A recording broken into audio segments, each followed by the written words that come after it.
and welcome to this episode of the Industrial Engineering Notebook. Today's topic is simple decisions. Often decisions are pretty complicated. They can get kind of layered and then, it just gets really complicated from there. But we're just going to focus on real simple decisions and what's the framework we can use to make those choices. There are three elements here that become really important. One, options. So what are the different options you can choose from? Number two, outcomes.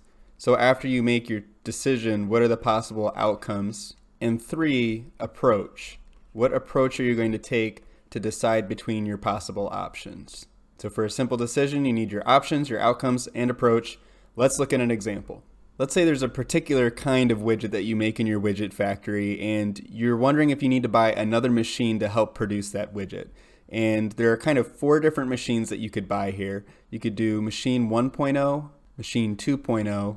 You see where this is going? So these are our options. I'm going to draw some curly brackets there. Oh, look, it's perfect. So these are our options. And then once we invest in one of these machines, let's say three things could happen. One, I would say demand might decrease. So you just invest in this new machine, and then the demand for the product that machine makes all of a sudden starts decreasing. So that's one possible outcome. Or it stays the same, or it increases. And to evaluate this, we're just going to throw in some dollar amounts. Usually this is a metric that is pretty common. And I didn't write it, but these are our outcomes up here. Okay, so looking at each of these, so if you go with machine 2.0 and then it happens that demand stays the same, you're netting $0. Or if you go with machine 3.0 and then demand increases all of a sudden, then you're about to make $600. And then machine 4.0 and then demand decreases and then it's like negative $2,000. So I just kind of made up these numbers. I don't know. You come up with a story behind them, but these are the numbers we're going with. We have our outcome, our options, and then now we need an approach. First approach that we're going to look at is called Maxi-Max. You heard it right. That's what it's called.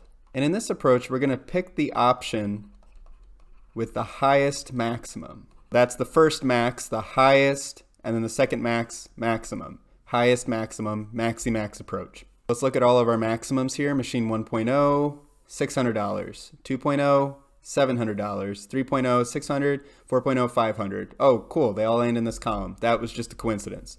All right, so what is the highest maximum? Well, $700. Okay, so we want to choose that option, and that option is machine 2.0. So our good friend Maxi-Max says 2.0. Great. Now let's talk to Maxi-Min. Maxi-Min, we got to choose the option with the highest minimum. Okay, so we're going to look at our minimums for each of our options. 1.0 is negative 1,000, and oh, look, they all happen. Again, this was just a coincidence, but here they are all in this column. Okay, so what is the highest minimum that we have here? Well, negative $200. Okay, and that's associated with machine 3.0. So that's what Maxi-Min says. And Maxi-Max said it was 2.0, but this is what happens. Depending on your approach, the option that you end up going with will change. So Maxi-Min says 3.0, and then we're going to look at one more approach here. Mini-Max regret. And you're probably looking at this and you're like, oh, I know how this works. We gotta pick the option with the lowest maximum. And then you go over here, you look at the maximums, and you pick the one with the lowest maximum, and that's $500. You say 4.0. And not really. No, that's not how it works. Why would you want to pick the option that gives you a low dollar amount at the end that does not let you net stuff?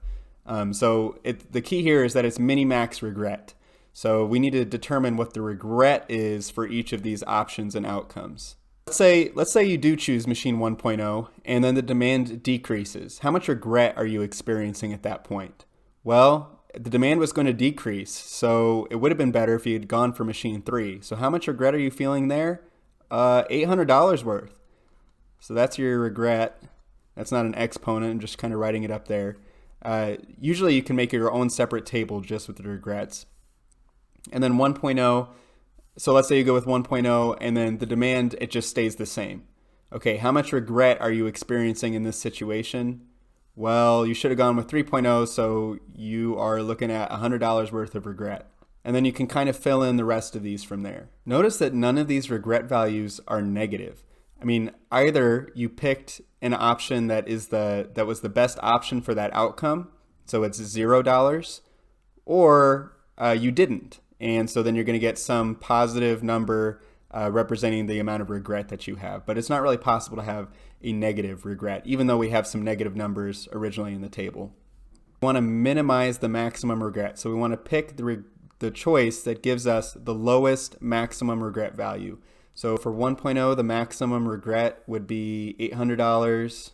2.0 would be $1,000 maximum regret, and so on. Mini max regret. So the lowest maximum here would be 3.0. So mini max regret says 3.0.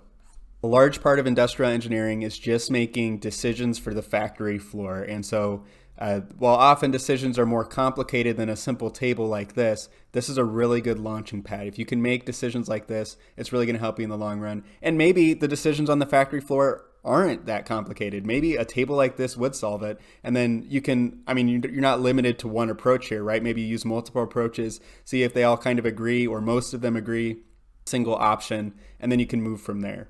Like this video, hit the like button and let me know. If you want to see more of these, hit the subscribe button and let me know.